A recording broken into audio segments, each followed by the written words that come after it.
रेती घाटांवरील गैरव्यवस्थेचा फटका, महसूल विभागाच्या निष्क्रियतेमुळे घरकुल लाभार्थी हैराण. मौद तालुक्यातील रेती घाटांवरील गैरव्यवस्था आणि महसूल विभागाच्या ढिसाळ कारभारामुळे घरकुल लाभार्थ्यांचे हाल होत आहेत.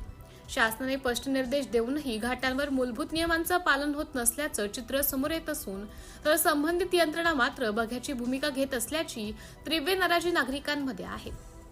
नदीपात्रातील घाटांवर रेतीसाठा उपलब्ध असल्याचा दावा केला जात असला तरी प्रत्यक्षात लाभार्थ्यांना रेती मिळवण्यासाठी वारंवार चक्रा माराव्या लागत आहेत.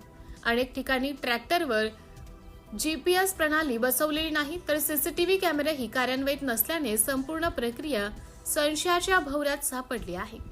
यामुळे रेती वितरणात मनमानी सुरू असल्याचा आरोप होत आहे. घाट मालकांकडून ठेवण्यात आलेले कर्मचारी लाभार्थ्यांना समाधानकारक माहिती देण्याऐवजी उडवाउडवीची उत्तरे देत असल्याच्या तक्रारी वाढत आहेत. परिणामी गरीब नागरिकांना आपापल्या घरकुलासाठी आवश्यक रेती मिळवणे कठीण झालं आहे.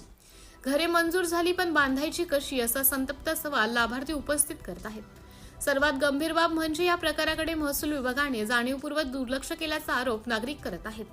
नियमांचे उल्लंघन होत असतानाही कोणतीही ठोस कारवाई होत नसल्याने घाट मालकांचे धाडस वाढल्याचं दिसून येते.